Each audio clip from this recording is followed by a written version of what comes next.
ताज्या बातम्यांसाठी महान करेला सबस्क्राइब करा आणि बेल आयकॉनला क्लिक करा। रेकॉर्डवरील गुन्हेगारांना कडक इशारा। जयसिंगपूर पोलीस उपविभागीय स्तरावर रेकॉर्डवरील आरोपींचा प्रतिबंधक कारवाईसाठी कॅम्प। शिरोळ जयसिंगपूर हातकणंगले वडगाव पोलीस ठाणे अभिलेखावरील शरीराविरुद्ध मालमत्तेविरुद्ध अवैध धंदे करणाऱ्यांना या आरोपींना शिरोळ पोलीस ठाणे येथे 22 ऑगस्ट रोजी बोलावून घेतलं। सर्व रेकॉर्डवरील आरोपी यांना आगामी सण उत्सव काळात आपले वर्तन चांगले ठेवून कोणताही गुन्हा घडणार नाही याबाबत उपविभागीय पोलीस अधिकारी यांनी सक्त सूचना देऊन यापुढे या गुन्हेगारांविरुद्ध गुन्हा नोंद झाल्यास मोका हद्दपारी MPDA सारख्या कडक कारवाई करण्याचा इशारा दिला आहे।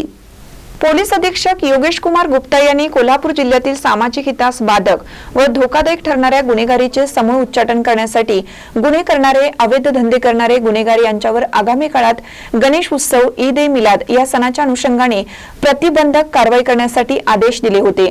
त्या अनुषंगाने कोल्हापूर जिल्ह्यातील जयसिंगपूर विभागाचे अप्पर पोलीस अधीक्षक गडिंग्लज विभाग कॅम्प इचलकरंजी अण्णासाहेब जाधव यांनी त्याप्रमाणे संबंधित विभागातील उपविभागीय पोलीस अधिकारी अमोल ठाकूर व उपविभागातील सर्व पोलीस ठाणे प्रभारी अधिकारी यांना आगामी काळात येणारे गणेश उत्सव व ईद ए मिलाद सणाच्या अनुषंगाने विशेष मोहीम राबवावी अशा सूचना केल्या। त्यानुसार सर्व रेकॉर्डवरील गुन्हेगारांना त्यांनी त्याचे वर्तन चांगले ठेवावे यासाठी त्याच्याकडून भारतीय नागरिक सुरक्षा संहिता अन्वये वैयक्तिक जात मुचलका तसेच 2 प्रतिष्ठित जामीनदार घेऊन त्यांच्याकडून चांगल्या वर्तणुकीचा बंधपत्र अप्पर पोलीस अधीक्षक तथा विशेष कार्यकारी दंडाधिकारी सो गडिंग्लज विभाग कॅम्प इचलकरंजी यांच्या कार्यालयाकडून घेण्यात आले आहेत। सदर विशेष मोहिमेत जयसिंगपूर उपविभागातील 2 पेक्षा जास्त गुन्हे असणारे एकूण 74 आरोपी हजर ठेवण्यात आले होते। सदरच्या कारवाईमध्ये रेकॉर्डवरील गुन्हेगार यांना कायद्याचा धाक बसलेला दिसून येत आहे।